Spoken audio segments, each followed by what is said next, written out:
নমস্কাৰ, মই সুৰভি আপোনালোকক স্বাগতম জনাইছোঁ মোৰ ইউটিউব চেনেল সুৰভি ইজি আইডিয়াজলৈ। আৰু আজি মই চুলিত মানে ঘৰুৱা পদ্ধতিৰে কেনেধৰণে আমি চুলি সৰা আৰু মানে চুলি ফটা আগ কেনেধৰণে আমি ভাল কৰিব পাৰোঁ, একেবাৰে ঘৰুৱা পদ্ধতিৰে আজি মই এই হেয়াৰ মাস্কখিনি বনাইছোঁ। আৰু একেবাৰে কম বস্তুৱে ঘৰতে সকলোৱে থাকে এইকেইটা বস্তু। আৰু সেই কেইটা বস্তু কি কিনো আজি আপোনালোকক দেখাম। ভিডিঅ'টো শেষলৈকে চাই যাব আৰু মই কেনেধৰণেনো এইটো বনাইছোঁ সকলোখিনি চাই যাব। আৰু ভিডিঅ'টো কিন্তু শেষলৈকে চাব, তেতিয়াহে গম পাব মই কেনেধৰণে আজি এই হেয়াৰ মাস্ক ক্ৰীমটো বনাইছোঁ। তেনেহ'লে বলকচোন ভিডিঅ'টো আৰম্ভ কৰোঁ। এয়া দেখিছেনে, প্ৰথমে মই ঘৰুৱা এয়া ভেন্দি লৈছোঁ কেইটামান, আৰু এটা ৰঙা পিঁয়াজ লৈছোঁ, আৰু এয়া পিঠাগুড়ি লৈছোঁ 1 চামুচ, আৰু এটা কণী লৈছোঁ। আৰু ভেন্দিখিনি মই সৰু সৰুকৈ এনেধৰণে মিহি মিহিকৈ কাটি লৈছোঁ প্ৰথমতে, আৰু পিঁয়াজখিনিও এনেধৰণে সৰু সৰুকৈ কাটি ল'লোঁ। মই ইয়াতে এতিয়া চচপেন এটা লৈছোঁ। চচপেনটোত পিঁয়াজ আৰু ভেন্দিখিনি দি লৈ ইয়াতে পানী বেছি নহয়, পানী একেবাৰে মানে এইখিনি অলপ অলপ তিতাকৈ এনেধৰণে মই এতিয়া সেই মানে পানীখিনি দিছোঁ। আৰু বেছি দিলে ক্ৰীমটো পনীয়া হ'ব, সেইবাবে মানে অলপ পানীটো কমকৈ দিলে ভাল হয়। আৰু এইখিনি এতিয়া মই 10-15 মিনিটমান উতলিবলৈ মানে দিম। আৰু এইখিনি এতিয়া এয়া দেখিছেনে উতলিবলৈ আৰম্ভ কৰিছে। আৰু এনেকুৱা ধৰণেৰে আপোনালোকে 10-15 মিনিটমান হোৱাৰ পাছত এইখিনি মানে নমাই ঠাণ্ডা হ'বলৈ ৰাখি দিব। আৰু এয়া মোৰ প্ৰায় হৈছেগৈ। আৰু এনেধৰণে আপোনালোকে ঘৰুৱা পদ্ধতিৰে মানে হেয়াৰ মাস্ক বনাই চুলিত ব্যৱহাৰ কৰিলে আপোনালোকে বহুত ভাল ফলাফল পাব। আপোনালোকে সপ্তাহত যদি এনেধৰণে 3বাৰকৈ লগায় আপোনালোকে খুব ভাল ৰিজাল্ট পাব। মই মানে তাৰ পাছত আপোনালোকে মোক কমেণ্ট কৰিব। আৰু এয়া দেখিছেনে, মই এটা কণী লৈছোঁ। কণী কিছুমানে দিলে বহুত মানে কেঁচেমা কেঁচেমা গোন্ধ ওলায় বুলি কয়, কিন্তু মই আজি এই বনোৱা মানে হেয়াৰ মাস্ক ক্ৰীমটোত একেবাৰে এনেকুৱা গোন্ধ নোলায়। আৰু আপোনালোকে প্ৰমাণ কৰি চাব পাৰে বনাই ঘৰত। আৰু এয়া মই কণীৰ কুহুমটো আঁতৰাই দিলোঁ। আৰু এটা বাটিত এয়া দেখিছে নহয়, এটা বাটি লৈছোঁ আৰু এখন নেট লৈছোঁ, আৰু নেটখন মই চিলাই লৈছোঁ এনেধৰণে। আৰু এনেধৰণে চিলাই লৈ এতিয়া মই এইখিনি ঠাণ্ডা হোৱাৰ পাছত এয়া দেখিছে নহয়, আপোনালোকে মিক্সিতো দিব পাৰে, মই মিক্সিত দিয়া নাই। মই এখন নেটৰ সহায়তে এনেধৰণে মানে এইখিনি উলিয়াই লৈছোঁ। মই ভেন্দি আৰু পিঁয়াজৰ ৰসখিনি উলিয়াই লৈছোঁ এনেধৰণে চেপি।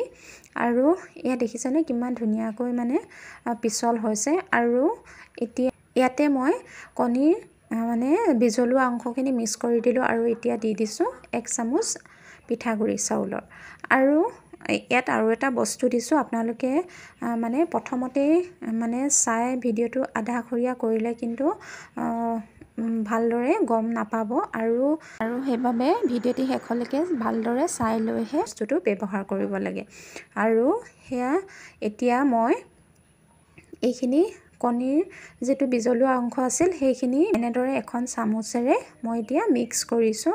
আৰু ইয়াতে আৰু এটা বস্তু দিছোঁ, সেই বস্তুটো দিয়াৰ লগে লগে মানে আপোনালোকৰ সেই কণীৰ যিটো কেঁচেমা গন্ধ সেইটো একেবাৰে নাইকিয়া হৈ জানেনে। আৰু এতিয়া মই এইখিনি আৰু অকণমান পনীয়া হৈ থকাৰ বাবে মই আৰু 1 চামুচ পিঠাগুড়ি দি দিছোঁ। আৰু একেবাৰে ঘৰুৱা পদ্ধতি। আৰু এয়া দেখিছে নহয়, মই ইয়াত নাৰিকল তেল দিছোঁ 3 চামুচ।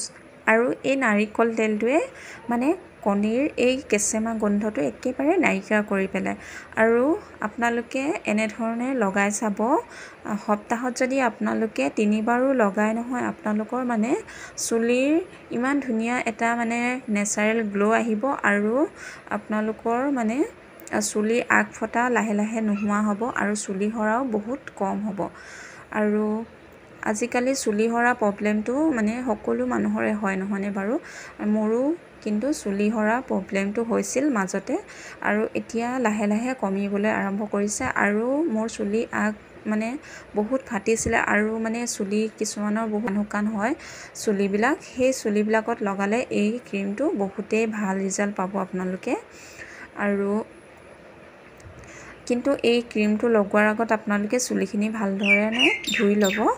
আৰু এতিয়া মই এইখিনি আটাইকেইটা বস্তু মিক্স কৰাৰ পাছত এয়া দেখিছে নহয় মই এনেধৰণেৰে পুৰা মানে মিক্স কৰিম চামুচখনেৰে এনেধৰণে আৰু এতিয়া এইখিনি মানে আমি মিক্স কৰি মানে একেবাৰে ক্ৰীম টাইপৰ কৰিব লাগিব আৰু এয়া মোৰ প্ৰায় হৈছেগে আৰু মানে এতিয়া এইখিনি মানে আপোনালোকে 10-15 মিনিটমান এনেধৰণে মিক্স কৰিব লাগিব ক্ৰীমটো আৰু এনেধৰণে মিক্স কৰাৰ পাছত আপোনালোকে এইখিনি আপোনালোকৰ হেয়াৰ মাস্কখিনি ৰেডি হৈ যাব আৰু যিহেতু আপোনালোকৰ ঘৰতে থকা বস্তু একেবাৰে একো আপোনালোকে মানে এটকাও খৰচ নোহোৱাকৈ মানে ঘৰতে থকা বস্তুৰে আপোনালোকে এই হেয়াৰ মাস্কটো বনাব পাৰিব আৰু আজিৰ এই ভিডিঅ'টো চাই আপোনালোকৰ কেনেকুৱা পালে জনাবলৈ নাপাহৰিব আৰু যদি আপোনালোকৰ চাই ভাল পালে নিশ্চয় আপোনালোকে উপকৃত হোৱা বুলি ভাবিছে আজি মোৰ এই ভিডিঅ'টোৰ পৰা তেনেহ'লে নিশ্চয় লাইক কমেণ্ট শ্বেয়াৰ কৰিব আৰু যিসকলে নতুনকৈ চাই আছে তেওঁলোকে মোৰ চেনেলটি ছাবস্ক্ৰাইব কৰি দিব আৰু কাষতে থকা বেল আইকনটো টিপি অল কৰি ৰাখিব যাতে মই যেতিয়া এনেকুৱা ধৰণৰ ভিডিঅ'সমূহ আপোনালোকলৈ আগবঢ়াওঁ আপোনালোকে পোনপ্ৰথমে চাব পাৰে আৰু ভিডিঅ'টি আপোনালোকে শেষলৈকে চোৱাৰ বাবে বহুত বহুত ধন্যবাদ।